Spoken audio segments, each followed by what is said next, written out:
this meeting tonight, we're going to be specifically focusing on multi-tech companies, which is one I am really excited about because I am just venturing into that world. We trained our first tech last year, 2019, and then put him in a van last year, right, literally right when COVID hit. Like he was supposed to go in a van the week that everything went the way it did. And it's been an interesting ride to say the least. I'm very thankful that COVID was such that the appliance repair industry flourished in some ways. But I'm interested in learning from you guys, especially the guys that have multiple techs and are, growing still to this day, and have those little bits of knowledge that I may not have. Just going forward, I like to learn from others' mistakes and all that good stuff. So, let's see here. I know, Mark, are you hiring your first guy now? I've had a couple guys part-time, like maybe within the last 7 or 8 years, and I've been totally on my own, probably at least 6 or 7. And now I'm trying to get my first, like, for real, hopefully full-time guy. Awesome. And what about trying to teach one of my kids the business, which I don't know. Nice. And what about you, Chris? How many techs do you have now? I got a little hodgepodge. I got 2 guys working for me full-time that are kind of like halfway in between. They're still in that apprentice stage, but there's some stuff, a lot of things I can send them out on. Like I haven't touched a dryer in months because I send them out on all that stuff. I have another guy that works for me part-time. He worked for us years ago when my family had the business. He kind of went on, he has another full-time, but he'll come in the afternoons or the weekends and do some stuff for me just to kind of keep his hands in it. So I obviously, my situation's a little unique. I do work another full-time job, so I'm not in the shop every day. So I have a retired sergeant from a prison who's a friend of mine for years, and he's kind of like my CSR guy. He answers the phone, so there's always somebody around the shop when I'm not, and it keeps us going. So awesome. And anybody that is muted or doesn't have their camera on, if you want to chime in, obviously you don't have to turn your camera on. If you, for any reason, don't want to necessarily talk, but you want to ask a question, you can drop down to the bottom of your screen and hit chat and just type your question into the chat. I'll have my chat box open the whole time, just checking, see if it's anything. So if you're a little camera shy or don't want to jump on talking, feel free to drop some questions in the chat. Let's go ahead and crank things up. I want to talk about inventory and multi-tech companies. I know myself, as I'm going forward and planning on putting 2 new guys on the road this year, 1 guy last year, I am extremely concerned about getting my systems of operation in place so that 5 years from now I'm like, dang, why didn't I think of that? Or why didn't I put this system in place so that this went more smoothly? Glenn, I know you are, how many techs are you running now? I know it's 30 some.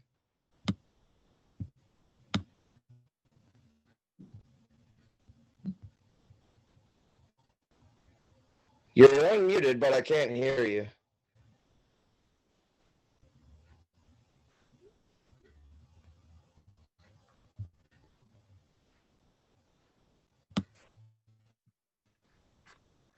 Well, we'll figure out what's going on with Glenn's microphone. But for me, does anybody have any advice on that? Like getting those, not just inventory, but really just systems in general. What type of, for those guys that are kind of like me, it sounds like several of you are in the same boat as me. What type of stuff are you doing to, preventative maintenance type stuff?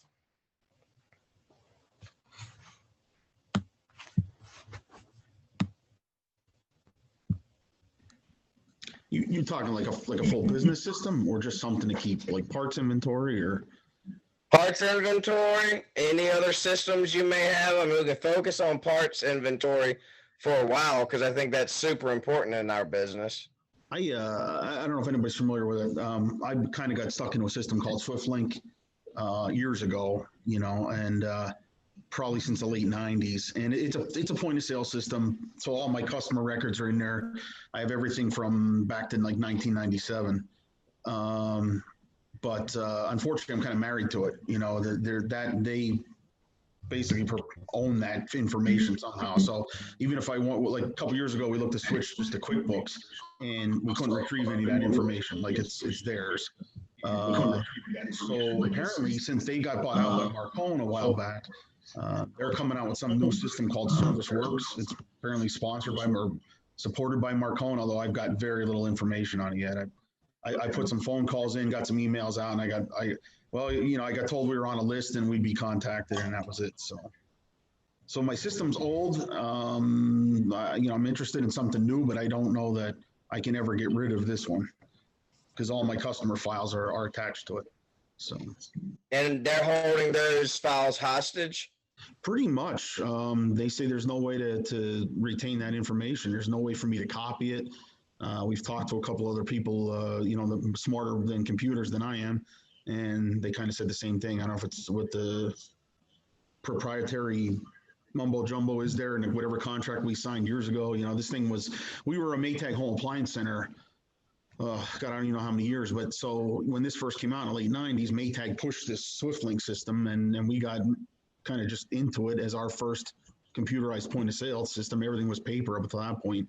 And we really didn't know much about it at that. There really wasn't anything else out there as far as we knew. So don't get me wrong, it served its purpose and it's great. And there's inventory management in it. And, it does what I need it to do. But, it's going to be impossible for me to switch over, I think, if I ever wanted to. And the only other thing, too, is it's not web-based or cloud-based. So I'm married to my PC at my shop. If I want any customer information, I can't access it out on the road at this point. Where apparently this new ServiceWorks is supposed to be cloud-based. So I'm looking forward to that if it is. So. Yeah, well, I think the nugget that I took away from that is you, like EJ, and any of you new guys that are just getting your systems in place. That's a question to ask when you're setting up these systems with whatever software you're going with. Is my customer base open to me to use? Like, can I download it, get their emails, pull all my information off of there to do with it however I want? Because from what I've learned and the little bit of research that I've done, some companies and softwares hold your information hostage and don't allow you to pull it off. Like, for instance, I spoke with a representative recently from Pulse, and they don't do that. They are completely integratable. Your information is your information, yada, yada, yada. But when companies trying to switch over to their software, it's very difficult if that company is not freely giving you your information. Your customer base should be your information, and you should be able to do with it what you will. And I think that's super important when you're getting started. What's up, Miss Ward? Oh, she's muted. My bad.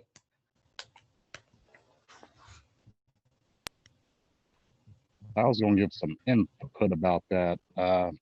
An app called Zapier that should be able to integrate with most apps that are out there. And if Zapier doesn't work, will they let you download a CSV file or an Excel file? And what was that first thing you said, Richard? There's an app called Zapier that will let you integrate with other apps that don't naturally integrate with them. And that's Zapyear? Zapieer. I'll be completely honest with you. I haven't tried in quite some time. only because we were told before that there was just no way to do it. Maybe there's some newer technology out there that I can. But basically, the gist I got was that if I don't pay my monthly fee every month, that I have no longer have access to that system, and therefore I have no access to my customer base at all. As long as I pay the fee and everything's honky dory there, I can access it, like I said, everything I need to back to 97. But if for some reason I would just break that contract with them, it's all gone. So that's my understanding on it. But it may be, if there's something new, and like I said, I'm not computer literate, trust me. So if there's something, new and great out there in the last, say, 10 years that has changed, maybe there's something I can explore. But right, as far as I know right now, I'm stuck. So I haven't pushed it. I just still pay the fee and use it as normal. So. Gotcha. What's up, Bobby? What up? What up? How's your day, man? No, pretty good. Got my new Queensboro gear going. I'm like, There you go. Nice. Where are you getting your shirts done? Locally or? No, I go online to a place called Queensboro. Oh, Queensboro. Okay. So check us out. End of the year thing, right? I got a winter, like a water thermal, jacket, double XL, and then I got some just overlay, like hoodie one. This they gave me $75 off and then 60%. So I got $235 worth of stuff, and I paid like $8, $12. I mean, it was ridiculous. Yeah. I couldn't beat it. So we're talking about inventory right now and systems. Anybody that wants to chime in? I know for you, Bobby, you're just getting into it. Is your inventory system just basically order it when you use it, or how do you run your system? So I have my like master list on Google Docs, and then I can Control F and hit like search for anything I want to. But for the most part, it's just knowledge and organization. So I carry all of my all my refrigerator sensors and bimetals and like little things, and I have them in totes. I have a dryer tote. I have a washer tote. I have a refrigerator tote, and then I have an oven and microwave tote. Those two are kind of combined into one. But each one of the totes are yay big, and they all slide into like one of those plastic totes that go in the back of my truck. Perfect. So the totes that you're putting the stuff in is like a little divider with the handle? Yeah, you want me to go get one? I'll show you. No, I know what you're talking about. I'm just kind of, well, yeah, sure, if you want to. if you want to grab one. When I first started as a one-man show, I was running out of a Buick Terraza, and I just had Rubbermaids in the back, and, that's the way I did it. Which my new van is completely different than that. But, I want to, going forward, get the systems in place to make sure that we're keeping proper track of inventory and all that stuff. Yeah, that's exactly what I use. Alex is here, guys. Sorry to be late. Hope I haven't been keeping people hanging.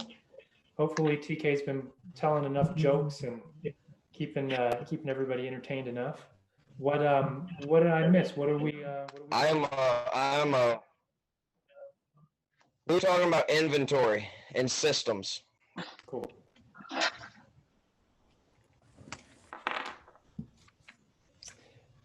So I know that we're kind of trying to tailor things to the perspective of a multi-truck operation tonight.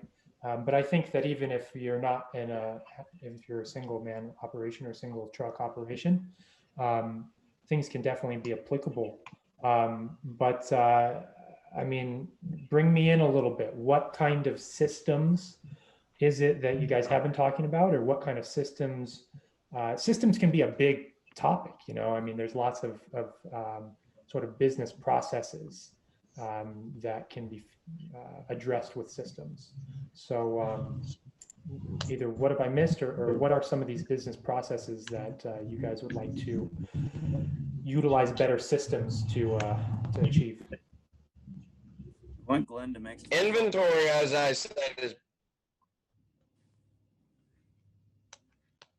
inventory is the big one for me. Cool. I see some nods, and I know this has been discussed. I know that Glenn has what has looked to me to be a pretty solid inventory system. I don't know if any of you guys might have any questions or would like to share what any of your guys' systems are for inventory. I want to say we got both ends of the spectrum.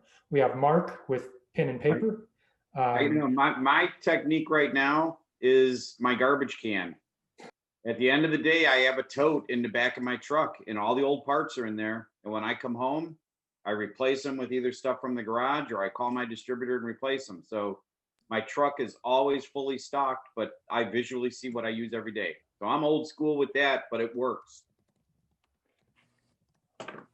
That's actually, you guys might think, oh, that's funny, but that's actually a good point that I want to try to tie things together a little bit. There is a book out there called Getting Things Done. And I will just do a quick screen share in case anybody wanted to look into it. Now, this is something, the methodology that is kind of laid out in the GTD system is one that definitely can be applied to inventory. And Mark really hit the heart and soul of it. The concept is that you have an inbox of things, and this can be applied to, the jobs that were finished, the ordering that needs to be done. It's like you have this metaphorical inbox, or you have a physical tray inbox in your office area. And the whole idea is that when you get to the end of the day, nothing stays in that inbox. It either goes into the sort of like directly applicable sort of process, like you either do it right away, or you schedule it and you actually set your time aside in your schedule to do that, or there is a pretty much trash can. So, all joking aside from what Mark was saying, there actually is some value in that approach. Don't let go ahead. I was going to say, if you don't notice, for any iPhone users, I don't know about Android, but you can actually go into your reminders and to-do lists and make different files for each to-do list. So if you're a small operation and you just take better control of what you're doing with you and your guys, and the cool thing about it is you can actually share it with different people. So you can share it with your CSR, you can share it with your technicians, you can share it with whoever within your circle of influence that you need to let know about this to-do list. You can actually share with different people in your circle so that both of you can view it and make sure things are getting done. And you can also use it as a checklist for your guys to make sure that they're getting their stuff done. You share a list, this is what I need you to get done. As they're going through it, they're marking it off, and you both see it, and that's free on iPhones, anybody with an iPhone. So TK, your connection is pretty shoddy right now. But yeah, absolute crickets. Translate. I think the big takeaway from what TK was just saying is the the importance of organization, and then B, the value in being able to have good sort of like communication between yourself and other team members through the methods of being able to like share documents, share notes.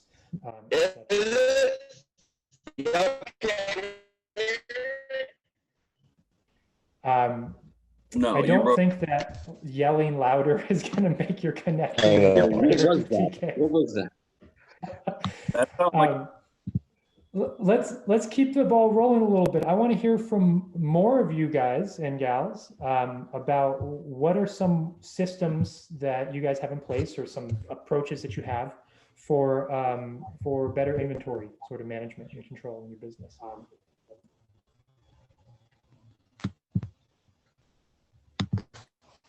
Alex, I was telling TK before you came on that I've been with SwiftLink since the late 90s, and then I'm kind of married to them. I'm not sure if you're familiar with that system at all. What was it called again? SwiftLink. Okay. Yeah, it's actually owned by Marcone now, and apparently they're in the transition phase to switch it over to something called ServiceWorks. I know very little about it. They haven't been the best at disseminating that information out to us. So. Yeah, I've definitely heard of ServiceWorks, but not of SwiftLink. Tell us a little bit more. Like, what does it look like from your? Well, it's an old system. Like I said, my family had a Maytag Home Appliance Center up until 2013, and so we got married into this. Maytag kind of, pushed it out to us in the mid to late 90s, and as far as I know, it was one of the first systems of its type out there. But I have point of sale, I have inventory control. It does what it does. I'm not saying I have many complaints about it. The only thing I was telling everybody is they basically own my customer base. Like if I decide to break my contract, or I decide that I'm not going to pay for that service, anymore, all my customer records back to 1996 or 7, wherever it is, are gone. I can't see any of that. I don't have it. I don't own it. I don't, and that's. Yeah, but Chris, don't they have an?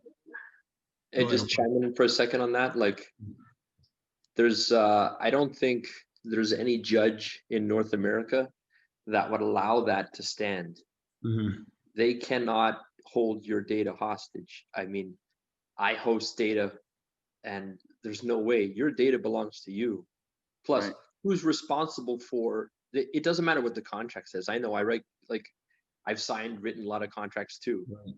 A judge has to believe it's reasonable or not, right? So, for example, is it reasonable for another business to hold your business hostage because they want to keep your monthly revenue as a user? No way. Like, it's just, I'm chiming in on that because I feel for you. That's just not. Yeah, no, I appreciate it to be in. So some other guys that mentioned it wouldn't stand in a court of law. Like I said, I'm kind of. I'm not very computer literate when it comes to, so if there's something new out there that it can get me to transfer that data, that would be great. I haven't explored this, quite honestly, because I really don't have an issue with the system. So we kind of really didn't push it. Like I said, we were going to switch over to QuickBooks at one point, but then we found out we couldn't because we couldn't retrieve that customer data. I didn't go any further with that. I mean, honestly, I'm small time. I don't know if I have the will or the finance or whatever to push this legally. And I really have no complaint with the system, other than, like I said, right now I'm married to my PC because I can't. It's not a cloud-based system. I can't, take my phone. But you could use an app like TeamViewer through your phone, and you could get in remotely to your PC if you had to. Right. Well, but then somehow they have it. They charge me for each terminal that I have access to. Yeah, but that's TeamViewer is basically a virtual desktop. It's an app that runs on your computer. Right. They wouldn't even know you had another. It's right. It's Never, okay, that's cool. I mean, I'm just suggesting it because if you need to get to your customer base and you're mobile, you need to look into a customer. I don't think I've ever do that, right? I don't think I've ever seen a software that doesn't have an export-import feature function. This is it sounds like that's kind of old school software. Yeah, it's from the 90s. It's an old school system, and I have I really haven't explored it. I'll be 100% honest with you, because I've been up to this point been fairly happy with it, other than a few minor things. But it seems like there is some bigger and better out there now. When this ServiceWorks takes place, is it going to be bigger and better? Is it going to be cloud-based and all this kind of goes away? I don't know, but I'm hoping to find out. I was hoping somebody else maybe had some information on it, So. We use ServiceWorks, and we used to use SwiftLink back years ago before I closed the company down. ServiceWorks it's okay. It seems to work all right. It can be a little glitchy. We do a lot of work. The guys do a lot of things with the phones, doing it through the app, and I can access my customer information through there. We're still kind of working the bugs out with it. I'm not 100% sold on it. We're trying to put together an inventory system using a PO system, and right now we have trouble getting everybody to follow it. But it seems to be okay. It beats Service Desk as far as the learning curve, though. It's got a whole lot easier interface than Service Desk does. Like I said, I'm really disappointed at the lack of support that I've got from SwiftLink or Marcone, or because all I got was an email so far and one phone call that said, yeah, the information's coming out, but I haven't gotten anything. On the plus side, though, I haven't gotten a bill in probably about 3 or 4 months, so and I can still access my system. But I didn't know they still had. I didn't know they still had SwiftLink up. Yeah, I know I'm that in it every day, but I don't have any real support for it. I can't even call anybody. now So, ServiceWorks, we've got a 1-point person that if we've got any problem, she's on it. I'll give it that. well, I think what happens, maybe they're just taking care of their bigger accounts first, which I get it, Well, we're but not a big, but yeah. Sorry. no, that's cool. Listen, I appreciate any of it because, a little background on me. Like I said, I grew up in the business. My family started in '73.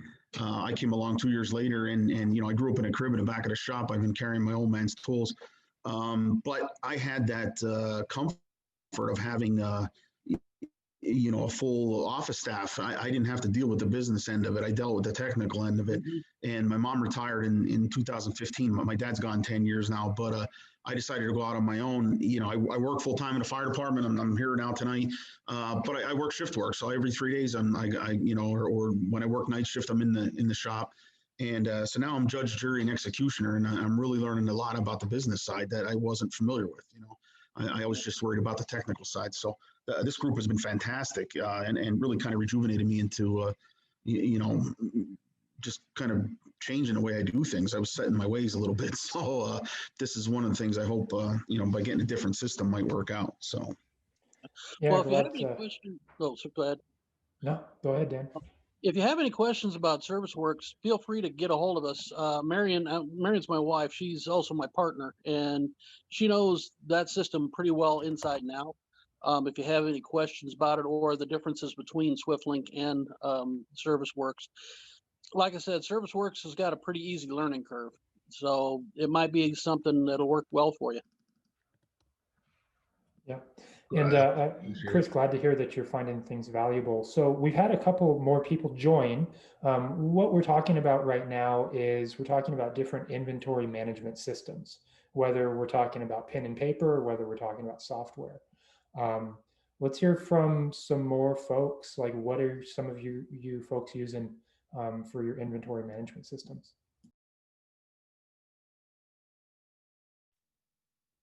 I use QuickBooks. Works great for me. You can export your data via Google Sheets or Excel file, PDF, and it helps me see where all this money's going to. So yeah, that works good for me.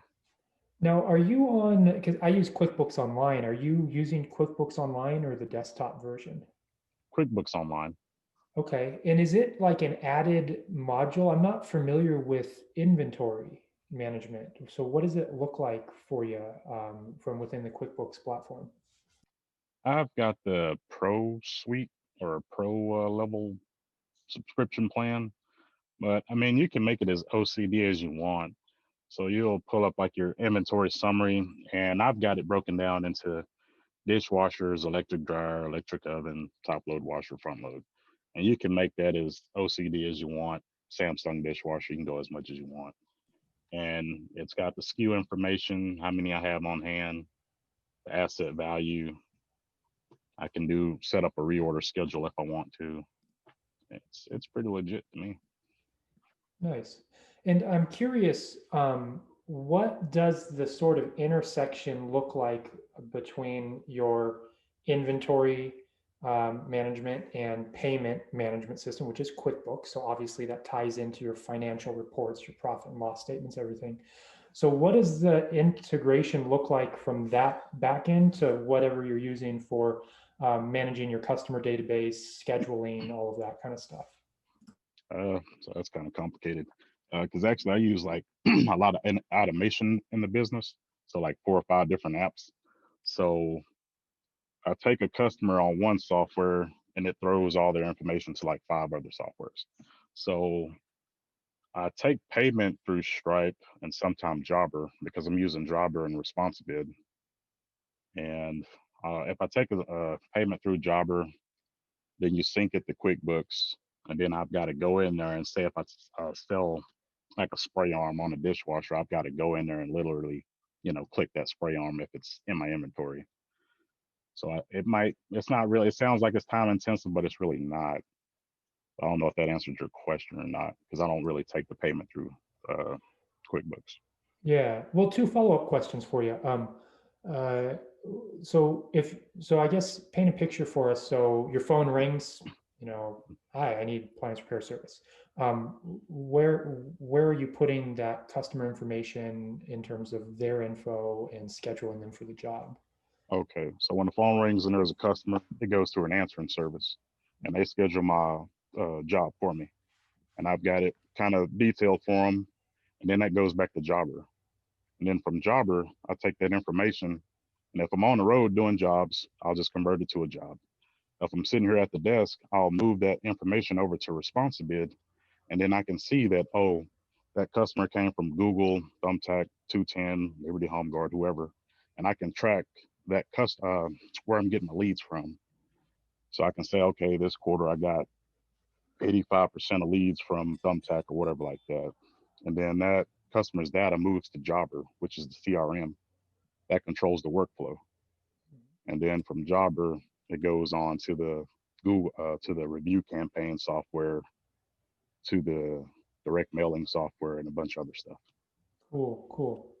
No, that sounds like a lot of times it's going to be a combination of different platforms. In the technology industry, we call this a tech stack. We have different Exactly. aspects to your stack of software that you use. Yep. I'm curious because I also process payments through Stripe, and I use QuickBooks for my accounting. How are you manually? Do you have a bookkeeper that is manually dealing with the Stripe payouts and pretty much from Stripe to QuickBooks, or are you using an app for that? That's actually hard because with Stripe, you have to go into QuickBooks and it'll show the Stripe payment. And I actually need to get with QuickBooks as the bookkeeper support to figure that out, because when I try to reconcile it myself, it just doesn't really show up right. But if I do it with Jobber and I sync it, it kind of works out a lot better. So check this out, and anybody else out that is here or watching this video in the future that is taking payments through Stripe and then using QuickBooks.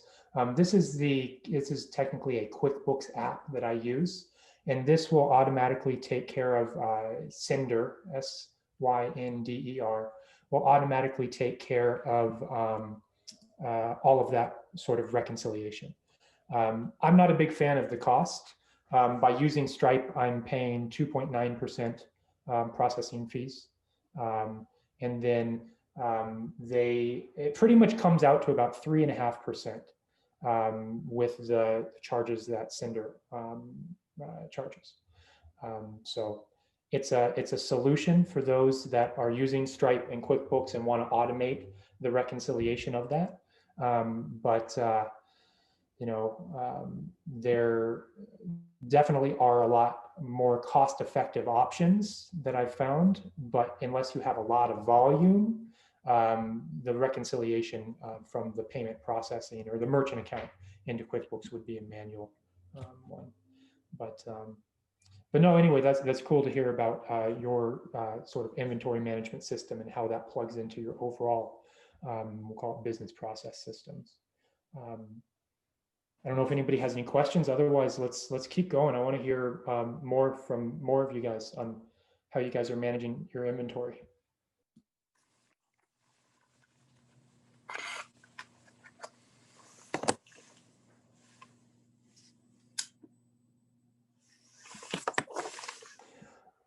All right. Well, the silence is telling me maybe we should shift gears a little bit.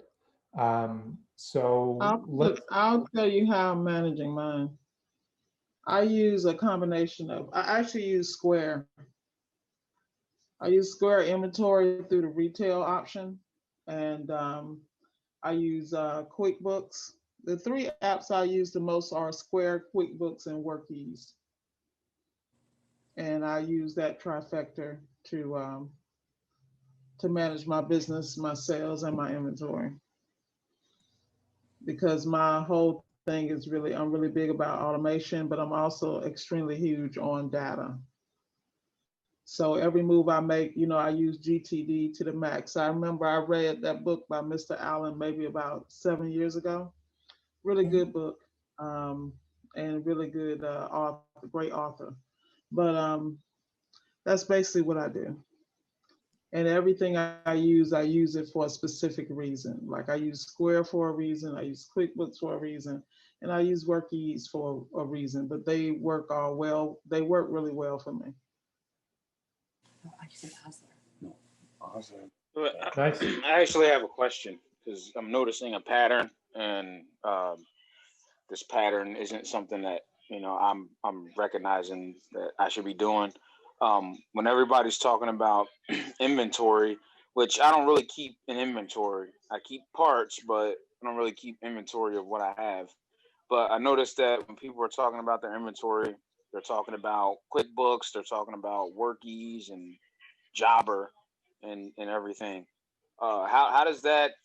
What are the programs that you're using have to do with your inventory? Because I use WorkEase to keep track of my jobs, but not necessarily inventory. So I'm just not understanding. Okay, well, can I answer that? I'm going to answer that. Please do. Okay, first of all, okay, everything comes back to business acumen. Anytime you go into business, you need to be looking at your business from a 50,000 high level. I mean, you need to look down and see what's going on. See, when you stuck in the weeds, that's how you lose money. You know, it's kind of like running, like I come from a corporate background. So my biggest issue I always had with my staff and my regions was getting sales and operations to cooperate. A sales guy or a sales team is going to look at a customer one way, operations is going to look at a P&L a different way. One's a bean counter, one's a superstar that wants to sell regardless of how much money we lose. So if you're gathering data, like for instance, say what you should be doing in the beginning stages, each day you go out and do a job. Number one, you should try to make sure you're getting better, cleaner, and faster. And you should look at what you didn't have when you walked in the door to be efficient at that job, whether it's parts, whether it's tools. Every time you go in, your goal is to be excellent in business, in the technical side, the financial side. The only way you're going to get there is by data. So say, for instance, give me an example of a job you worked on today, Taz. Well, I actually had 2 jobs this week where I didn't have that particular heating element dryer. So Right, one was one of the Samsung. Huh? Slow down. Okay, let's just back up slow motion. Tighten up. Mm-hmm. All right, so check this out. Let's talk Samsung. Now you got Bobby, you know, superstar of the year over there, Samsung guru. Now he knows for a fact there are 2 major elements. The most popular one, I think, is the one with the 14886, some damn number. But I think that's kind of what it is. Then there's another one. So the first thing you need to think about, how many do I need to have on my truck? And how can I recycle the ones I get? Can I go buy the little guts off the internet for 19 bucks, pop them in, but make sure I use OEM thermostats so I don't have a comeback? I'm gonna have Bobby sign off on that. Or should I stock the whole $100 and some piece? At the end of the day, you want to be able to get in, like say you're in the beginning stages and you're good at dryers. You want to make sure that your stock is in order and you focus on those jobs, build your profit, and build your expertise. That's where inventory comes in. Because 99% of the jobs, either it's going to be a thermofuse or it's going to be the heating element. You should be gathering that data so you can excel in those areas. This is how you edge out your competition. Don't try to bite the whole thing. You can't eat the elephant in one day, bro. You know what I'm saying? You really have to focus. and get laser, because if you excel at one thing, you build your confidence to step into other areas. In the meantime, you can eat because you're doing well at this. See, the problem is people get in this game and they come in, as a novice, and they can't excel and they get frustrated because they're trying to do so much shit at once. You know what I mean? At the end of the day, you gotta focus and become good. And then like you always hear me say in my videos on my channel, you gotta humble yourself and get at the feet of people that know what they're doing. Because everybody want to give you knowledge, but they just don't want to repeat themselves. And sometimes you gotta think about the questions you ask before you ask. Have you done the research? Are you wasting my time? Blah blah blah. You know how I get down. I'm gonna keep it real. You feel me? But the point is, you're destined for greatness, but you just have to apply certain things and certain principles, and you need to excel in those areas. All right, I'm done. I preach for the night. See, yeah, this is why I don't do this. TK, don't call me no more, man. You got me preaching. I'd say I was supposed to be talking about inventory. No, but I feel like you do bring some good points of the getting blinded, like a warning of getting blinded by getting too far into the weeds. Like you're saying, it's like if you're so far into trying to figure out what's the best software for managing inventory, you're taking up that mental space that could and should be used to look at it from a higher perspective, to understand, hey, which parts should be stocked versus which parts shouldn't be stocked. Something as simple as that. So in that light, let me throw out a line. Maybe we can stay on the topic of inventory management, but not so much what software and systems do you guys use, but what systems or philosophies or mindset do you guys use or would recommend? I'd like to chime in if I could first on, please. I guess, my point of view of inventory. I hate inventory, and I'll probably never hold inventory. The mindset I have is, the largest real estate company in the world, Airbnb, has no inventory. Amazon at one point had zero inventory. Inventory is a running operating cost on your business. So I think I told you before, you can't compete with the parts distributor's inventory. So when I built my system with that in mind, and also I can have smaller vehicles. We drive around in Honda Fits, right? They're 4 cylinders.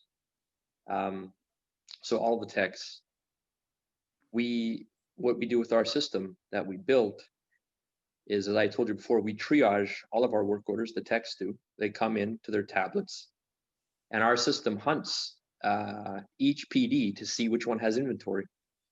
The PD ships it to us overnight. So my operating cost there, running cost, is zero. So we have to think about running operating costs for your business as well. So I have those parts in hand. I have hundreds of parts daily that I haven't paid anything for, haven't been built for yet, nothing. If I use the part and install it, of course, I'm billed for it. But any parts I return, I get a full credit on, right? So I'm not saying that inventory is bad. I'm just saying I look at every aspect of my business. Every time I have to spend money on anything, I look at it and I try to think of a way I can do it better. With 32 trucks on the road, if I put, say, $20,000 in parts in each vehicle, that's a high operating cost. So that's my 2 cents on inventory. I think that's excellent. And I just really quickly want to connect or relate this to a broader sort of just overall business concept. And it's that cash flow is king. Yep. Or more appropriately, looking at on one side of the spectrum is cash flow, and the sort of the advantages of cash flow. It allows you to be a little bit more nimble.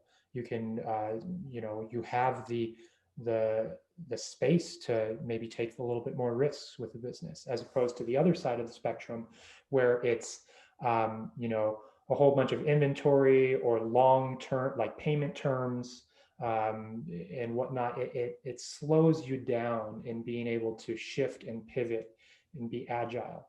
and ultimately be able to adapt to the overall business environment. Yeah, because stronger relationships you have with your parts distributors, you can negotiate payments at a 90-day term. So you can you're generating cash rather than putting cash forward to pay for an inventory, to manage it, to reorder. And I'm saying, but it's different. There's going to be companies that don't have the access to a large amount of parts distributors, or they're one-man shows and they just can't do that. But when I was on my own, of course, I did build that 10-year plan for myself. I really did. I sat down and I built it. I said, what do I want to be? Because when I retire, I think about that as well. Do I expect to sell my business? Am I going to leave it to my children? What do I see? Where do I see this business itself, this whole, I guess, business of appliance service 5 years from now, 10 years from now? I think about that all the time. So I think if somebody here in this group is really trying to grow their business, they need to think about where they really want to be 10 years from now. Where do they see themselves? Do they see themselves with a multi-truck operation? Do they see themselves with, I mean, sky's the limit. They grow as big as they want to. That has to be planned out. So to chime in against that one, I totally respect everything about your business, Glenn, but I'm on the complete opposite spectrum. I don't even think spectrum that has both of us in the same category. I'm just a single man truck, but for me, there's only one local vendor here, and it's Marcone. So how many of the calls that I can do per day based on how many parts I carry on truck, and because I do purely COD, the only thing I get is wild card calls. And one thing I really focus on is customer satisfaction. So when I'm in the always asking, do you have anything else? Oh, I carry a garbage disposal. I can do that right now. Oh, you have a dinner. Oh, I have that pump with me right now. It wasn't on my list. There was no even, way that it was even brought up in the conversation. But because I generated that lead right there on the spot, I was able to get number one, a day one complete, but number two, a second day one complete. Yeah. So, yeah, and I'm not trying to discredit that at all. I think that's fantastic. I mean, it's going to be a different model for everybody in this group, right? We're going to be in different regions of North America. We're going to have access to parts distributors. Some aren't, but that's why it's so dynamic in what we do between each group member. It's going to be vastly different. But for yourself, have you decided where you want to be? Let's say 5 years from now, 10 years from now. How are you going to better than where I'm business? Yeah. Yeah. But I'm just wondering, like, where would you love to be 5 years from now? What would you like to be? Would you like to have, say, 2-3 techs, or do you just plan on growing your COD business and increasing your profitability and possibly generating cash for your retirement, or what's your goal? I'm too new. There's too much cloud. So right now I'm just trying to, what's the best way to say it?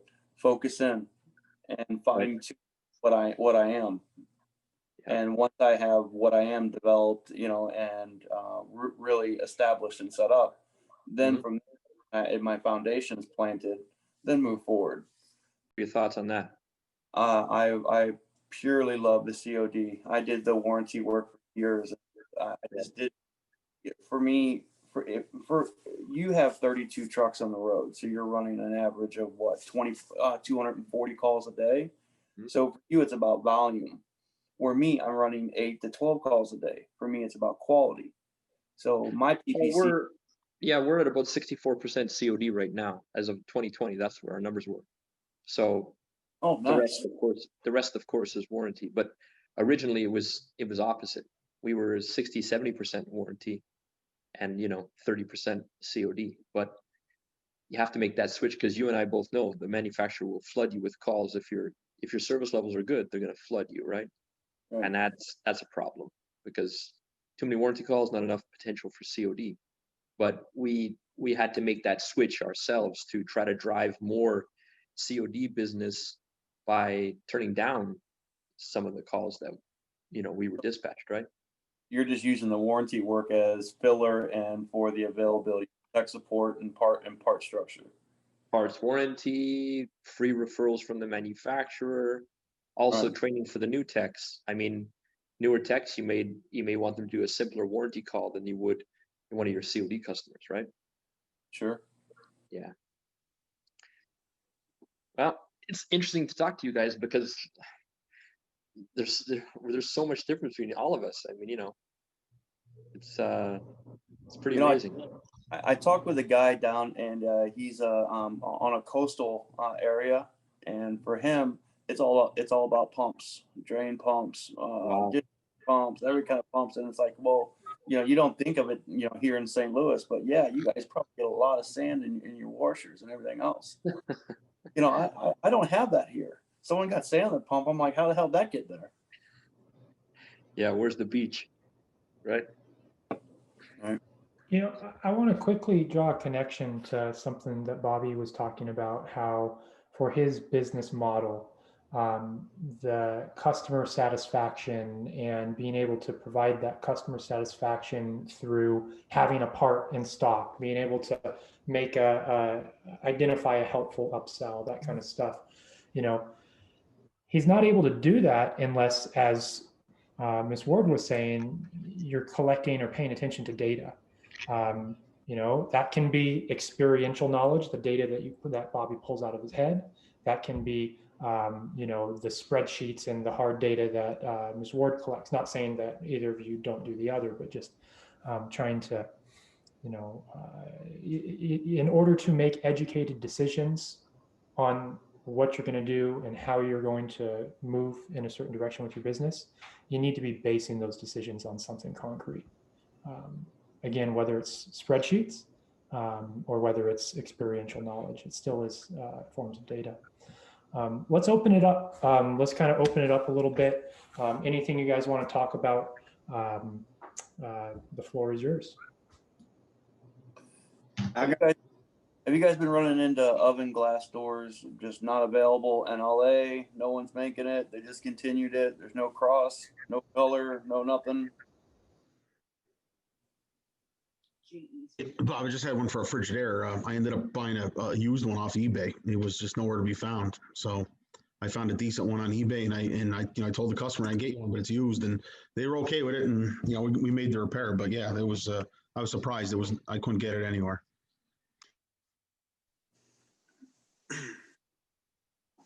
I have 3 right now. I'm trying to source. Yeah, parts are a really big problem right now. It's really difficult. We've noticed that the Whirlpool's been the worst of the bunch. Yep. Yeah. In fact, I got my rear handed to me by a customer who kept screaming that her machine was only 6 years old and how dare the clock not be available, and Whirlpool don't make it anymore. Bottom line, and she didn't want to wait for a rebuilt, but she said she found one in town somebody had, and said, well, then maybe you need to go with them. Right. It got to the point where I had to fire the customer. I'm not big on that, but there comes some of those. Any of you guys ever had a few or had a customer where it's like, ma'am, I'm sorry, I really don't think we can really help you? Oh yeah. Yeah. It's a real thing. We have an option in our system that you guys know we designed and built.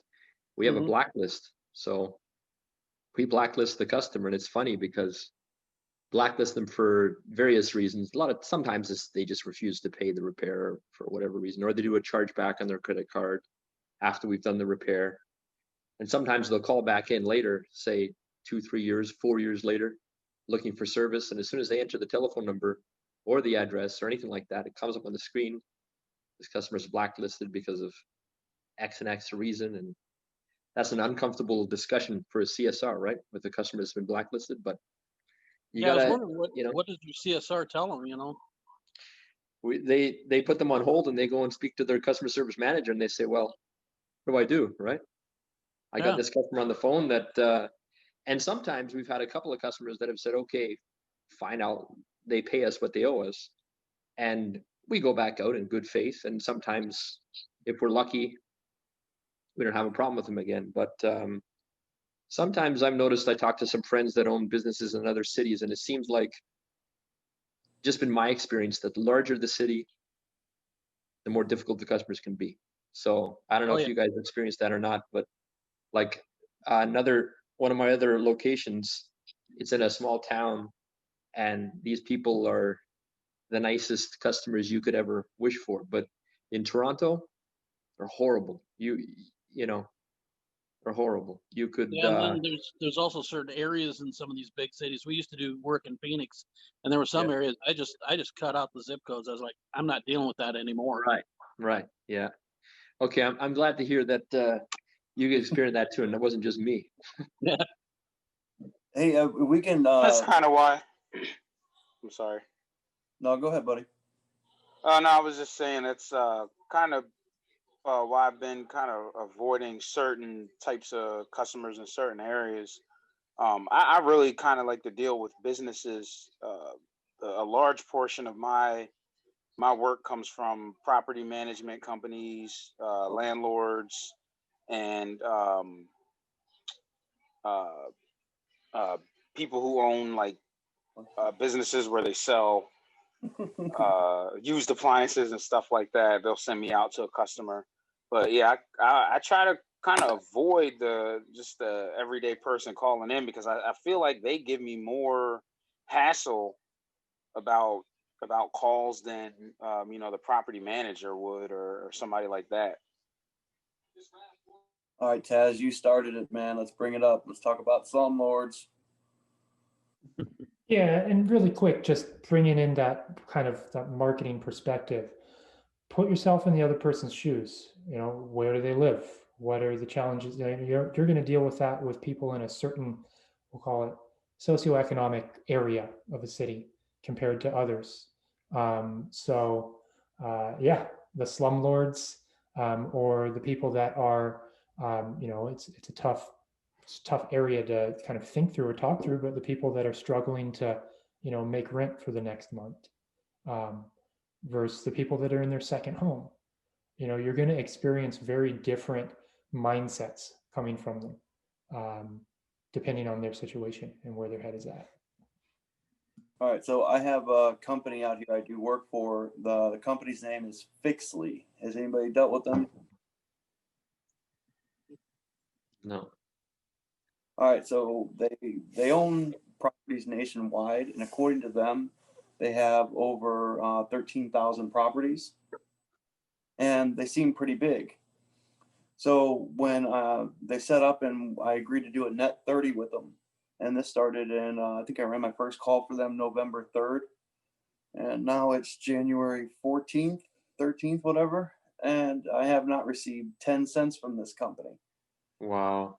I've already done over a dozen calls for them, and I called them and I'm like, look, you guys, agreed to a net 30. We're way past that. I'm telling you right now, I don't like this. And if, you guys can't find resolution for it, I'm going to suspend your account. I'm not going to do any more work for you until you get resolution on what you've already had done. So after I had to do it, I was like, all right, that's it. I'm sorry. I can't do any more work for you guys. You're not paying your bill. I've done for a dozen calls for you guys. I've gotten your customers happy. Done them in a faster time than, and most of the time, day one. And you guys still cannot, do whatever you want to do. You can't pay your bill. Oh. Companies like that, I typically get their card on file. I've got one called National Maintenance Brokers, and they've got the same deal going on. And I've got a card on file. So I did an electric oven. The minute I ordered the temp sensor, charged the card. Did the service charge, charged the card. Completed the work, took all the pictures, charged the card. So that's kind of my way to combat that. Yeah, this one was because this is a third party that acts as a communication hub between the tenant, the homeowner, and the vendor. This communications hub isn't actually the accounts payable. This is just the communication hub, I guess, of the department. And according to them, they don't communicate with the accounts payable. I'm like, isn't that your whole job? Aren't you a communication hub between, all the entities, but you can't even communicate in your own, departments? What's it take to do a mechanics lien over in St. Louis? Because I've seen that happen before, where they decide, property management companies decided, oh, it's not us, it's the property owner, and the owner's going, no, it's a property management. You just turn around and say, look, we're going to be putting a mechanics lien on the property. You got your choice. Now, I've got a friend that does mostly commercial, and he was complaining about how the hotels weren't, they wanted them to go out like 10 and 30. I said, fine. If they want you to be the bank, I'll be more than happy to give you a net 30 or something like that, 10% past 10 days. If you're going to use me as the bank, I'm going to charge you interest. I like that. And he's had no problem. They the hotels, or some of them will pay him within 10 to 14, and he said some of them, they do it as cost of doing business. They go 30 and they pay him the extra. So maybe that's something you need to do with the contracts in the future. But I make it pretty much upfront to property managers that I have no qualms putting a mechanics lien on. And yeah, it may mean that I don't get my money right away, but you try to sell that property. I like that 10% after 30 days. That I'm gonna steal that from you. Sorry, brother. No, take it. Some guys will do it at 7, and you just got to lay it out. Look, you want me to be the bank? Banks charge interest. Start running the points on it. I like the idea. Most of the time, I ask for a credit card up front. Unless I've got a really good working relationship with somebody. But normally, I've got to have a credit card up front, or like I say, we're talking, it's going to cost you interest. So we have a credit card authorization form, and we send that out to all the properties that we do. And 99.9% of them, I have no problems with. This is the only one that I'm having a problem with, and the one that's up on a third. So I'm just debating if it's the actual company, which I'm pretty sure it is. Yeah. Overall, in general, with dealing with net 30. Yeah. Well, like I say, if anything, if the owners find out that this property, quote unquote, management company is messing things up, and it's going to end up costing them, or they're going to end up with a lien or something on that property, you'd be amazed how fast you get a call. Yeah. Oh, hey, we got a credit card for you. Yeah, well, I suspended them last week, and now all of a sudden there's a check in the mail. Yeah. Believe it or not, I did it to LG once, 13 years ago. I got one more question about parts, guys. If you do have to order a part for a customer, COD customer, of course, I'm talking about, how do you handle that order financially? Like, I'm just curious as to how each of you handle a COD part to be ordered. Do you take a deposit from the customer? Do you order the part from your parts distributor? Or does the customer prepay for the part in full? All my customers prepay. I'm in the dirty South, so this is how we get down. We don't play by the dollars at all. Because we work on boats, because I'm on the beach, and I only do COD. I have maybe a couple of warranties, but my warranties pay same day. I don't play by my money. Not me, not this system. Right. Yeah, that's good. We have our customers, we charge them for the part in full as well when the part's ordered. I've kind of cash flow the part, put it in, and then charge afterwards. Oh man, you ain't got that much money. You need to use Square and do the payment schedule. So yeah, I mean, I you go ahead, Bobby. I collect a service call fee on the day I'm there, unless the parts deposit is required if the parts estimate's over $500. So anything under 500, I'll collect on. I won't collect on just a service call fee, and I apply that service call fee as a deposit for the repair. and I place the part orders. To me, it's a I still get my cake when I'm at my party. You know, I still get a decent payout when I go there and I complete the job. You know, I switched, a little bit ago. I used to just do half down, whatever the total ticket was, I just take a half down deposit to get the ball rolling on the parts. Just a little bit ago, well, it's been maybe about 2 years now. I just started doing the full ticket up front.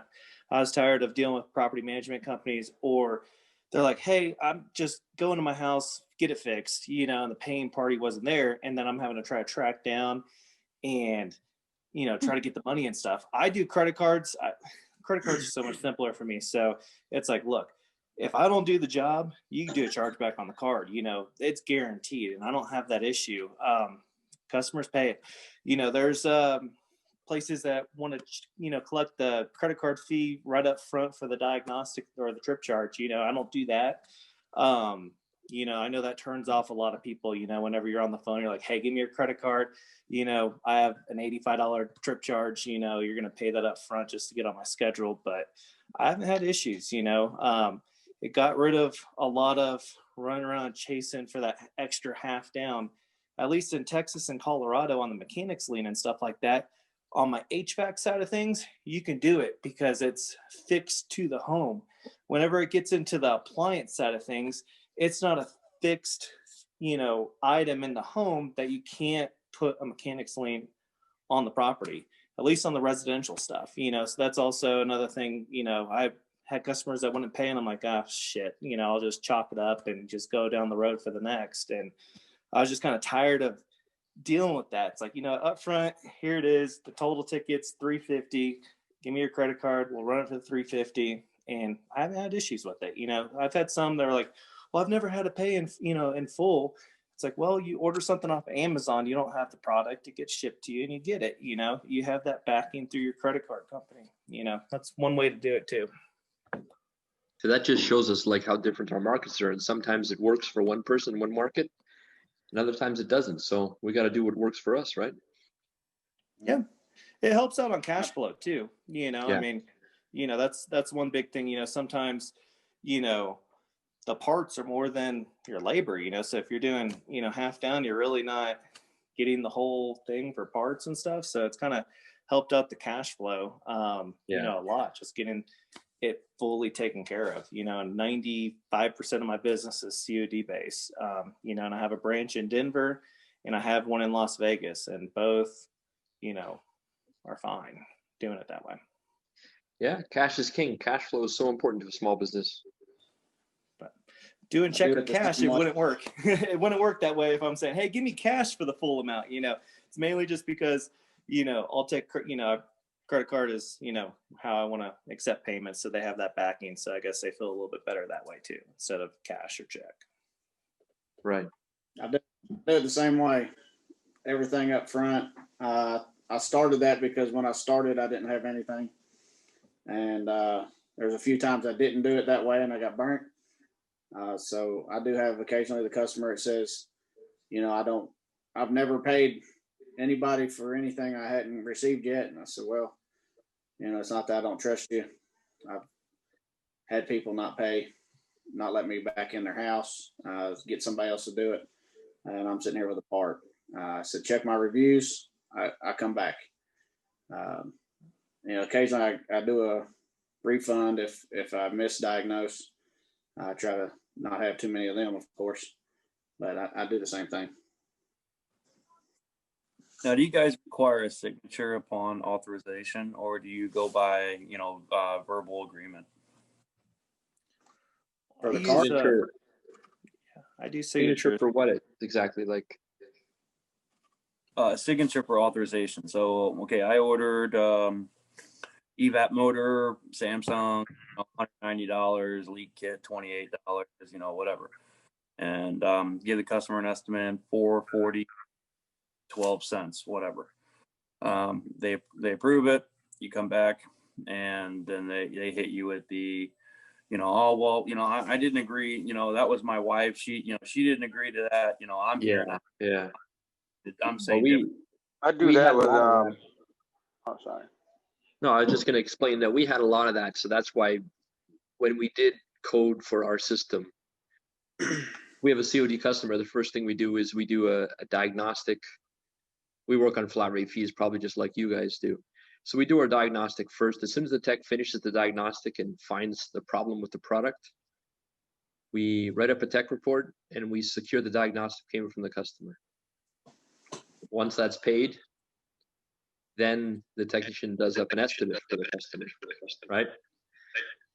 If the customer approves the estimate, they sign on the technician's tablet, and that approved estimate goes to their inbox by an email that says your approved quote. So if there's a husband and wife fight, or if the husband's going to get in trouble because he spent too much money, at least they can't, the wife's not going to come back screaming on us, right?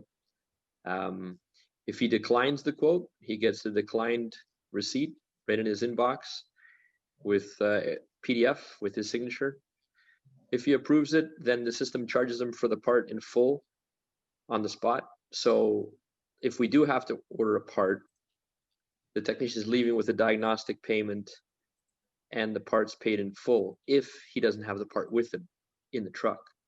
If he has the part with him, the computer knows he has it with him because we'd ordered it in from a parts distributor. And you guys kind of saw that little short video I sent to you on how our system scans and prints labels for each part.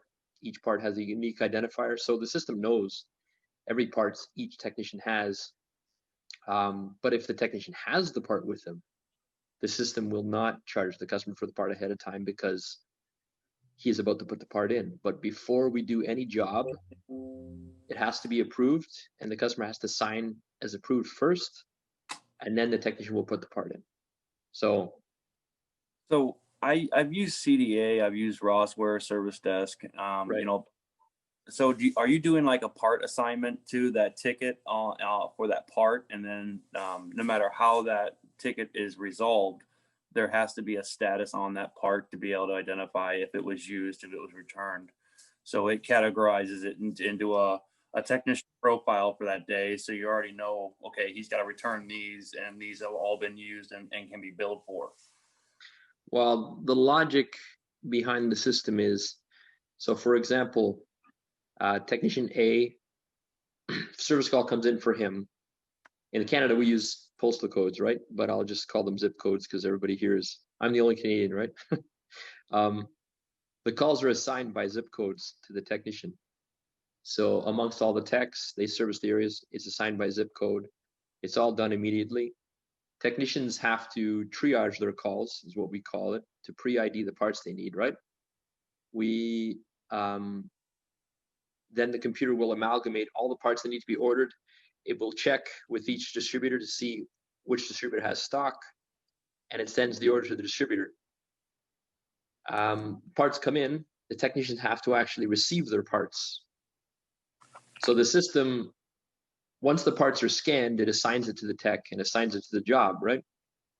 Then that system, the technician will receive his parts, go out with them. So the computer knows what parts he has, and if he doesn't install the part, he hasn't installed on the work order, the system knows it has to come back. So he has a daily parts returns list. When he gets back into the warehouse, he has all the parts that have to come back, and their barcode scanned out from that technician. So even if he leaves a part in his truck, if he doesn't return his parts by a certain time of day, his account's locked in the system and he can't do any service calls. So we ensure we don't lose any parts, right? They're all tracked. So how are you putting in like EVAPs and drum wrappers and things like that into a Honda Fit? That's a really good question. The Honda Fit, if you fold down the rear seats, you can do a tub job. You can slide the inner drum into the rear drum. But the thing is, we don't do tub jobs. We do tub jobs as a two-man job. We can't just send one tech, even though one tech could probably do it. I mean, in Canada, we got Workers' Compensation Insurance Board, and they don't allow us to do jobs like that with one guy. In case the one guy gets hurt, that has to be a two-man job. So it's booked that way, as a two-man job rather than a single tech, right? But generally it's pretty easy because like they don't have inventory. They just have the parts they need for the day in their vehicle. So, I mean, we save in maintenance costs, we save in fuel, we save in insurance, we save everywhere with the Honda Fit, right? So, and that's only because that works for us. I mean, if I was in a different market, I probably couldn't do that, right? Yeah. Yeah, I guess. Already got it. Well, we got a question. I got a question, guys. We started out with systems and multi-tech companies. I'm a one-man show, hoping to get like some of y'all. Have a few guys in the next couple of years. One of the things I'm worried about right now that I need to grow in is the pricing structure. I do just fine pricing my own jobs, but I want to hear from some of you guys that have techs working for you. How did you kind of systemize the pricing scale and for different jobs? I mean, I do use the Blue Book, and I got a general idea in my head, but how do I go about systemizing it so I can bring other guys on and know that it's going to work? Any ideas or anybody want to talk on it? Thank you. I mean, I'm a pretty small company too. I got one Vegas technician that I opened up, and I have in Denver, it's myself, and I have two other techs. The Vegas market it's more of a crappier market. Can't really, boost stuff up for sales and stuff like that as much. So what I do, my guy, I give him tiers on my labor rate. And then on Rossware, they have a formula for part markup. So I just tell him to put in our cost into the part markup guide. And then he knows that our starting labor rate's 145. If it's something a little bit more difficult, to go ahead and bump it up to 185 if we're having to pull out like a dishwasher. If it's a bearing on a top loader, we do those for 245. If it's a front load bearing, we do those for 350 for labor plus part. I try to make it, majority of our stuff's 145. If we're doing rollers on a dryer, a refrigerator control board, defrost controller, anything, 80% of our stuff, I guess, would be falling into the 145 plus markup on part. The two guys that I have in my area, I just have them go ahead and send me part numbers, and I just quickly just look it up, throw it on like Mark Cohn, see what my price is, and give them a good little markup, just so I know that they're quoting it out correctly. It's not gonna be that hard. If you have one other guy, it's not gonna be too tough, to just, if you're at a call, take 2 seconds, copy that part number, put it in, see how much your cost is, shoot them over, the cost and the part. It's a little micromanaging, but you can kind of get away with it when you only have another tech or two. One thing on starting out with the tech, have them just be a helper for a while. You're not I wouldn't jump into trying to find a technician that's experienced. I've tried it. I've had up to 7 technicians, and every single one of them that worked out and was great, they had 0 experience, or they had a little bit of property management experience where they're working on appliances and some other stuff. So they're kind of well-rounded, and then you can kind of mold them into what you want them to be. And then they'll get good, and then they'll go out and open up their own business. I've had 3 technicians that have opened up their own business successfully. That's a downside of it. It's real simple. There's no licensing in a lot of states. So they get good. They want to go and open your own stuff. So just get good at training, be patient, but start them out as just being your helper, work them in slowly so they can kind of see how you work.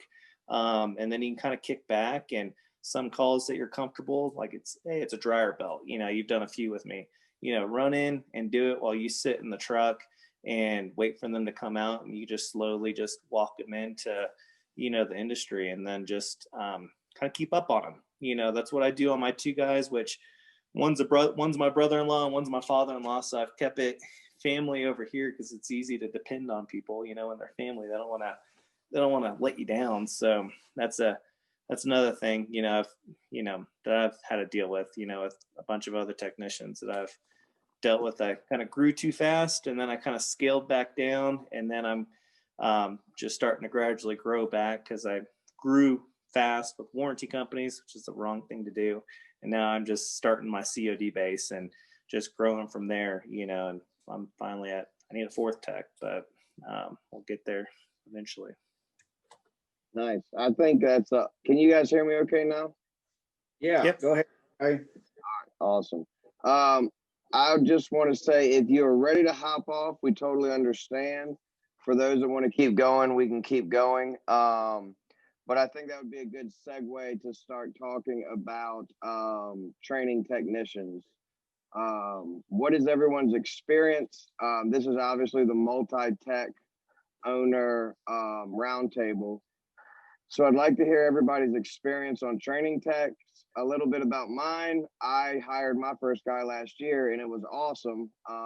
And we're currently training 2 new technicians, and kind of my plan is to get them comfortable with dryers, and then they will basically pass the dryer the dryer. Somebody help me out. What's the word I'm looking for? They'll be certified for dryers within our company.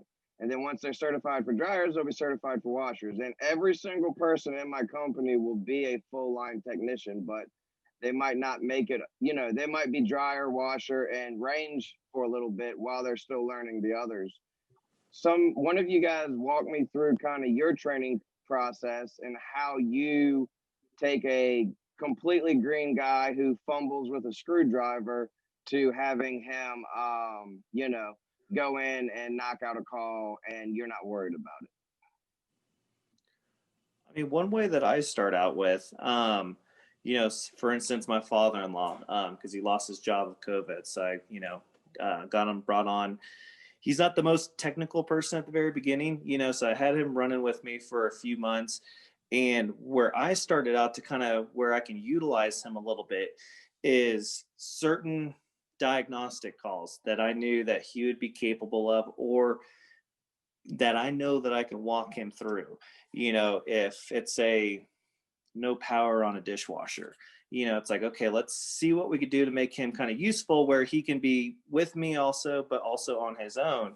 And I would set up certain stuff where he'd have 3 or 4 diagnostics a day, just so he can go out and diagnose it. And he can call me or text me. He'll shoot me a picture of the unit, the model and serial number, and, you know, it'll be a no power on a dishwasher. And he knows kind of the steps, or the dishwasher's not powering up, you know, check for power, check the breaker. If he kind of gets stumped, then I can kind of help him through it to get it properly diagnosed.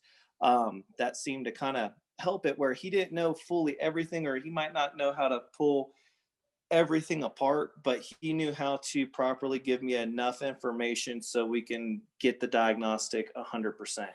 And he has been 98% good on those diagnostics after we came to a conclusion. And it kind of helped take a few calls off of my list to be able to get to him. And if we had to go ahead and order parts, or it's like, hey, that part's in stock in town, go run. And I can have another technician that, you know, if he didn't know how to replace that part, you know, have another technician replace it, or he can pick it up and do it himself if it's like a control board or something like that. Kind of to get him in the field and get his feet wet, you know, a little quicker than just having someone running around with you for 6 months. Thing is he's a great people person, so he could talk and make a customer feel comfortable. That's like my number one thing whenever I hired someone, is to make sure that they can make a customer feel at ease, that they don't have a stranger in their house. They knew how to talk. They weren't awkward. Is a great skill set, you know, for technicians to sell to.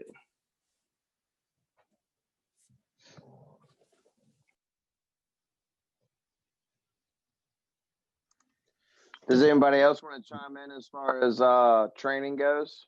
Yeah, I was just going to say that's a good point that Travis just brought up. I mean, that bedside manner is a huge part of this job. Like, you know, a lot of what we run into is basically customer education. I mean, let's face it. You know, they got some kid at Home Depot or Lowe's selling his stuff.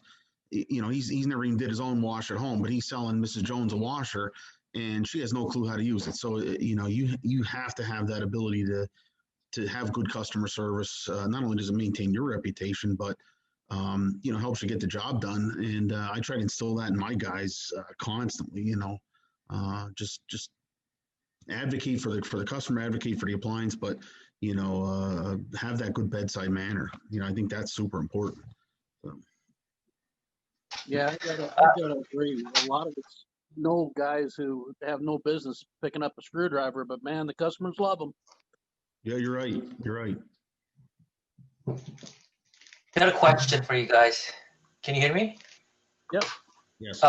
Has anybody sent any other trainees to Dyer's or Fred's Appliance Academy? I was just wondering how that goes and then how's that working out. I sent one to Fred's last year. Unfortunately, I think it was more of a character problem. The technician ended up not working out. I don't think he paid enough attention. I've talked to some of the guys from Fred's, and they seem to enjoy the training, but unfortunately, like I said, I had a bad experience due to a technician that I just shouldn't have spent the money on him. But I'd probably do it again. I think though I've got one guy right now that I've got him on washers and dryers, and we were having him use the Master Samurai. My biggest problem with that is keeping the guy on track. You spend the money for the Master Samurai, and then you find out, wait a minute, you haven't been on there since July. So we're going to be having a talk tomorrow. But I think if you want to get a tech at least really started, if you got somebody who's got some good social skills again and has a good mechanical aptitude, if you really want to get him started, I think something like Fred's or Dyer's might be a good fit. But you're going to have to really make sure that tech is going to be responsible. That's the only way I can put it. Yeah, that's the thing though. I mean, how long do you keep the purse until you start? Because it's a pretty big investment, and then if it's not working out, then you just lost all that thousands of dollars. So that's the thing. I mean, what's kind of like the proper procedure? You just kind of like give them like right along for 3, 4, 5 months first before sending them, or just kind of like sending. They brought something up at ASTI that I probably should have tried, and I'm probably going to be looking at doing because just like everybody else, I can't find technicians. I used to be a trainer at LG, so I know how to train, and I've been a trainer at a few other places. But I think what I'm going to end up having to do is they're going to have to sign a contract. If I'm spending $5,000 and sending you to, Fred's or Dyer, one of those. Or we're going to be paying for Master Samurai. Plus, I've got all this time invested. You're going to be riding with me for 6 months, that type of stuff. They'll have to sign a contract, a 2-year agreement. And what it does is it posts, or what do you call it? Each month, you owe a little bit less. But if you leave me, you decide, hey, I'm going to steal all your customers, or like one guy shows up, smelling like pot in my truck, you're gonna end up having to owe me. Now, how well that's gonna hold up in court, I don't know.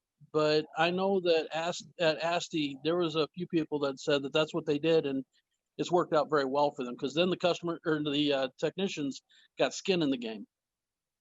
At least Yeah, so that's why I'm really interested. I don't know if you've seen the Facebook post Anthony Cotto just posted about the ST Lite they're having this July or something. I'm really interested because especially things geared towards more on like the business side instead of technical. So looking forward to that for sure. I've heard nothing but good things about the ASTI seminars. Everyone that goes that I have ever talked to has said that they are well worth it and they learned a lot. And jumping back a little bit to your question about, sending your guys off to, wherever. We pay our guys $100 a day during their training. And I did the math the other day. If I got a guy roadworthy in 3 months, it would be $6,500. And if I got a guy that took to be roadworthy, it'd be $13,000.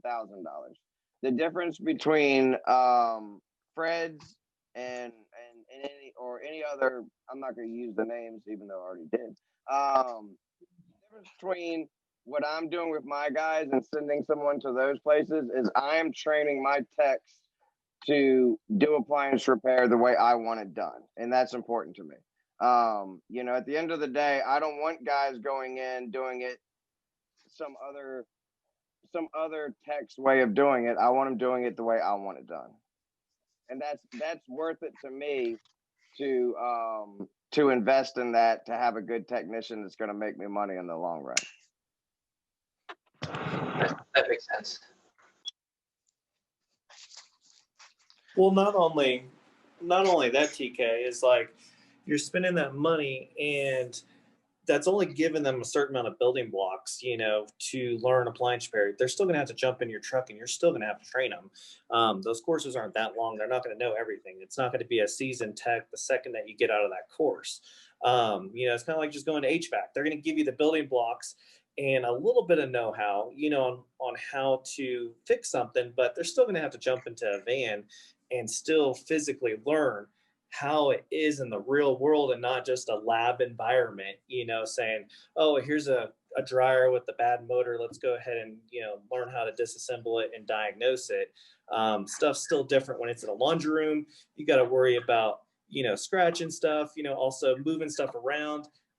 Like, for instance, a procedure that I do is I tell any tech, if they move a dryer, they move a washer, that they need to make sure that the drain hose on the wash machine is zip tied down to, something so that doesn't pop up. Because I've had way back when I had a technician go and move something, and I guess it got loose and it sat there and popped out, and it sat there and flooded, their laundry room. And it's like something so simple. It's like, damn, just tie it down, So now every time that it moves, tie that sucker down so we're not liable for, that popping out and damaging some floor. You're not going to get that at any appliance place that's going to train them up for a few weeks or a month or whatever and send them off. They're just not going to be ready for that. For sure. Hey guys, I'm going to bring my own experience because I am on the opposite side of you guys. I am an employee. I don't run my own company.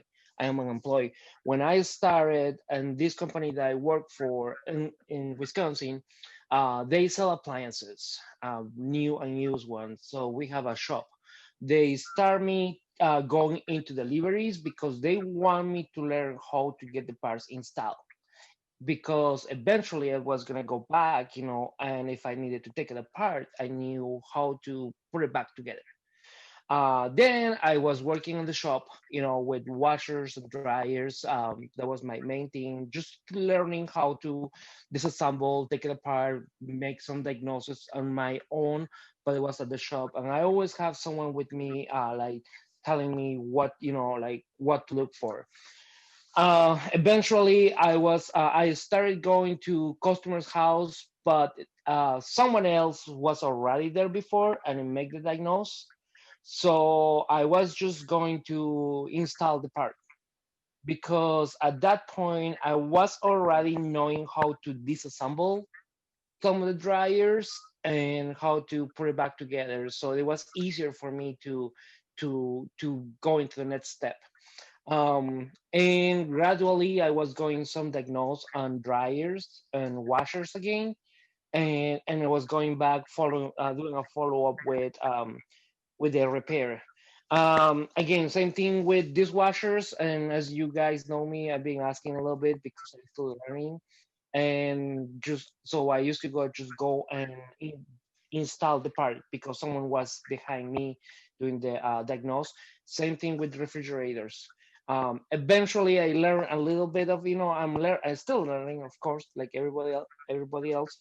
But I just go and I got it diagnosed. So to those guys who are thinking about sending uh, someone else to these appliance companies, and you want to spend thousands of dollars, kudos for you. I've been looking into that for my own and probably pay on my own. because you never know. Eventually, it may jump the boat. But 50%. Just to rephrase what you guys been talking about, 50% of the employee is they have to be a people's person. Because someone else says you may don't know a lot, but if you know how to talk to the customer, you know how to talk to them, have make them feel comfortable, you have the battle win. The other part is kind of like to start with the basics, just like how I was doing, just the basics, go back, install the parts. Later on, I'm gaining more confidence, and go and do my repairs. And I know I can always call one of my, my supervisors and tell them, hey, I'm running into this problem. What I'm looking for. And of course, I have you guys. So that is my my 2 cents. I hope I answer some questions too. Actually, I've been wanting to bring on somebody to help, and that was kind of the way I was thinking about doing the training. I have a shop, and I do sell some appliances on the side, and I was planning on having somebody come in and work in the shop on certain days with me, and then on certain days they'll be just testing machines and telling me what they're doing. And then, on the day that I'm in the shop, we'll go over together how to repair it or how to go about the repair. And then eventually move them into the truck with me, go to, different places while I'm running calls, and kind of show them how I deal with customers and stuff like that. So yeah, that was kind of a way I was thinking about kind of making that progression with somebody that I would be training. I actually have 2 people that might possibly come and join me in the journey. So yeah. That's another thing too, on bring him in the truck, because you're going to know whether or not a technician is going to work out quickly within a couple days or 2. Don't waste your time. If you're seeing red flags, on them not being engaged, or they're kind of aloof and they can't really talk to a customer and stuff like that, especially if it's going to be your only technician, you need to find the best candidate for that position. So, it's tough, like, because you kind of have your heart out for some people, it's like, oh man, I don't want to let them go. Let's try. Never worked for me. Like I knew it from day one, and I just kind of held on, and it's like, he'll get better. I can train him up. Got a big old ego. It's like, I know what I'm doing. I can get him trained. It's not that hard. Man, catch those red flags. Don't waste your time.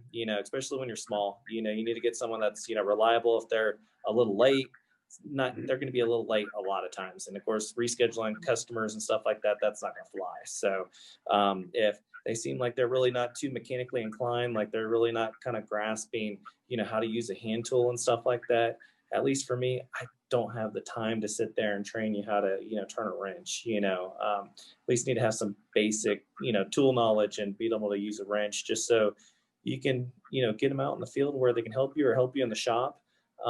That's the number one thing that I kind of learned, because I'm kind of a softy on, I don't want to hurt people's feelings and fire someone, but hey man, we can do, man. It's tough. Hey man, I can't lie, dude. I went to school for HVAC, and I didn't know anything. Like I didn't have any type of aptitude for tools or anything like that, man. And years later, I'm here. I am. I actually had to start my own business because there is nobody that's willing to hire me out here for appliance repair. So I had to end up starting my own business, and now I know how to work all that stuff. So you kind of got to weigh the options with people. Where it's if they kind of are hungry for the knowledge and stuff like that. I was always hungry for knowledge. I was always early to jobs and stuff like that. I'm not a late person. I'm hungry for the knowledge. Even when I was doing HVAC, when I only stopped doing HVAC because I felt like I wasn't getting the opportunity to work to the best of my ability. But yeah, you gotta kind of weigh that option too. When somebody's hungry, for the knowledge and everything like that, they'll get better with the tools because they want it. Oh, of course. It's just I've had some, that wasn't hungry, and they or even they've had experience, you know, like, oh yeah, I got 6 years of experience, you know, and then they get in the truck and they're like, it's like, dude, like if you had 6 years of experience, I expect like you to be able to be on a truck like right now, not being a beginner, you know. And I kept him and fucked up a job. He said, oh, it's a drain pump on a laundry center. I was like, dude, all you have to do just to do you remember, you got to pop the front panel off, the pump is right there. That dude had the whole back panel off, the whole unit collapsed. Because I'm like, what'd you get in the back panel? I told you it's the front panel. He cut himself, he's bleeding, the customer's wigging out because it's COVID, and he has blood all over the unit.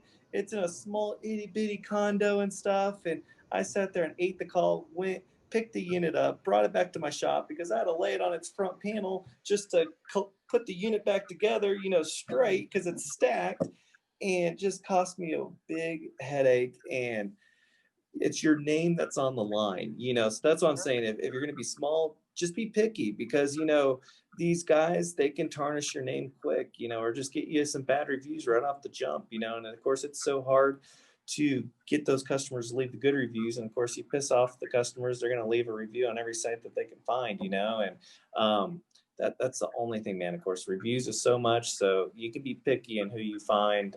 That's why I love to do ride-alongs. I'm not going to do an interview and hire someone on the spot. It's like, I want you in my truck. I want to see what type of person you are.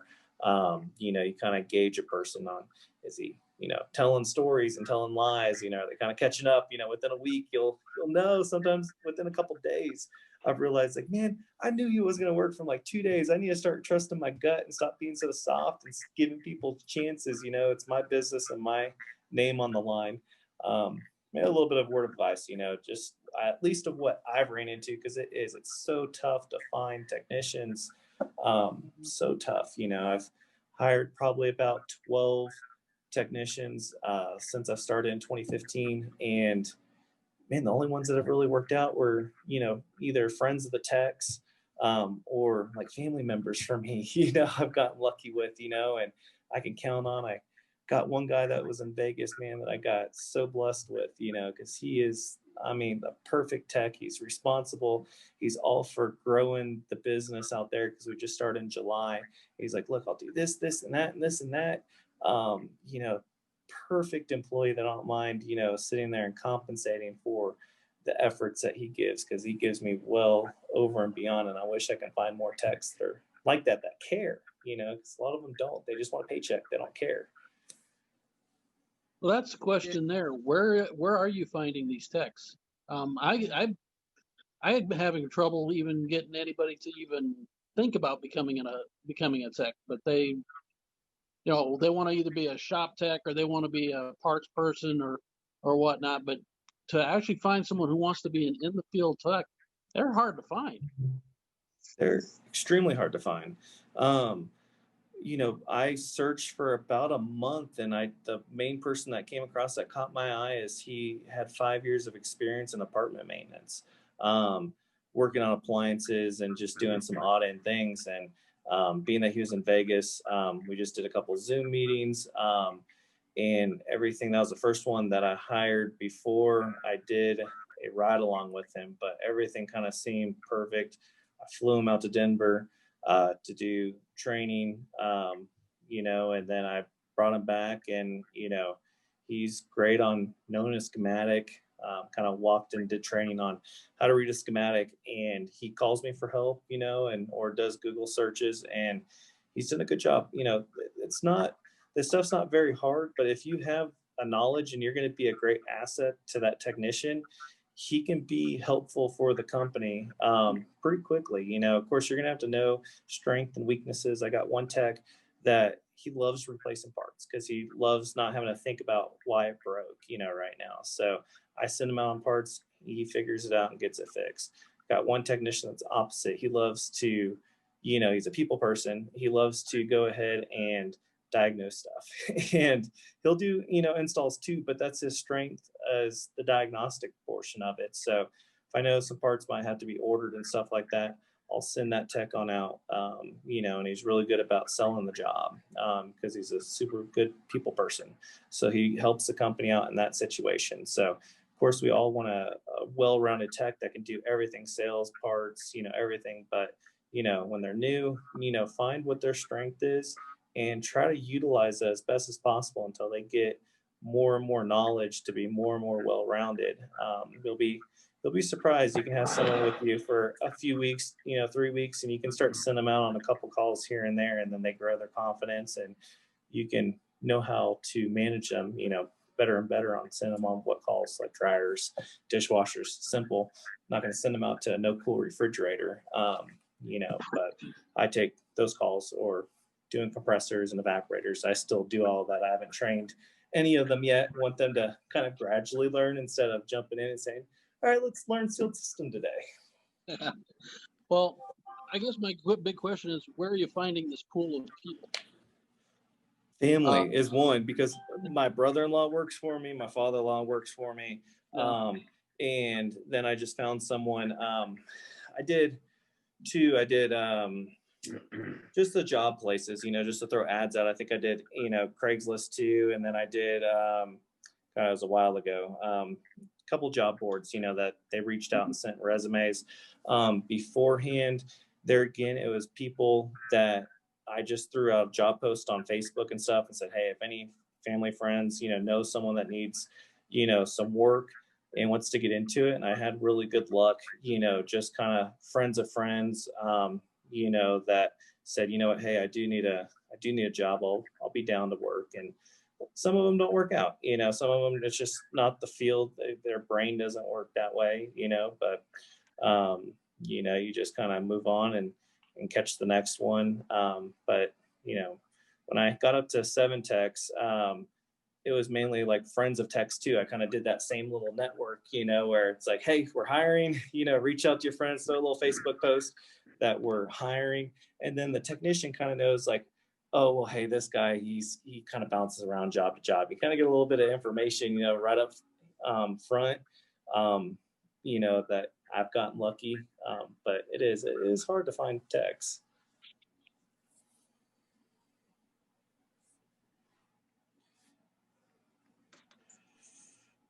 Yeah, I'll put on that. Put the word out to your parts distributor. Any distributor that selling parts knows all the companies and all the techs, so they can set you up with someone who might be looking to jump ship, because that's how my next guy's coming. Maybe jumping ship and working for me, but I know the pain. There's nobody out there to hire right now. But yeah, they're even, since they're paying people just to be sitting out there, the hunger factor just isn't there. Yeah. Go ahead. Go ahead. Well, you don't want to jeopardize your business by having somebody out there that's not performing the way you perform. Right. Here, I got a lot of guys applying for a job, and they have their own businesses, and they're not making it, and they live 5 minutes from me. So it's like, how can somebody that's in my area not be saying it's a horrible year and they need work and they want to subcontract off of me, and I'm looking to hire? So that shows you that I got the right platform going, and they're doing something wrong. So why should I hire them if I know they're not doing it right on their own? Yeah. I also feel like, in our case, we are a problem solver people. That's what we are driven by.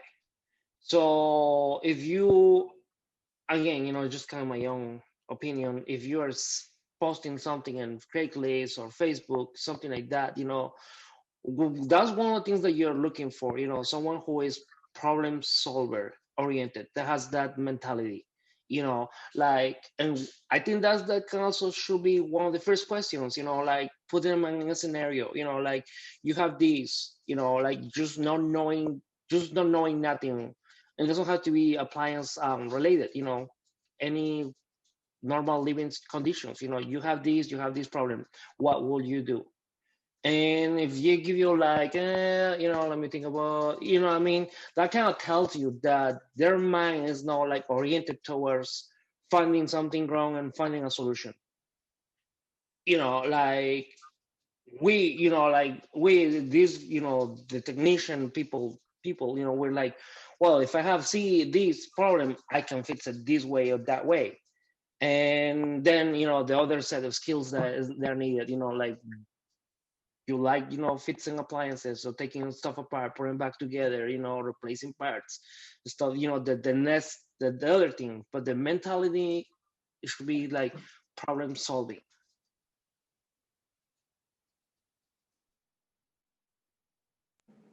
I agree. Well, guys, I think we're going to wrap it up. I just want to thank everybody for coming out tonight. Is there anything that any like last questions anybody just got to get off their chest before we hop, or anything like that?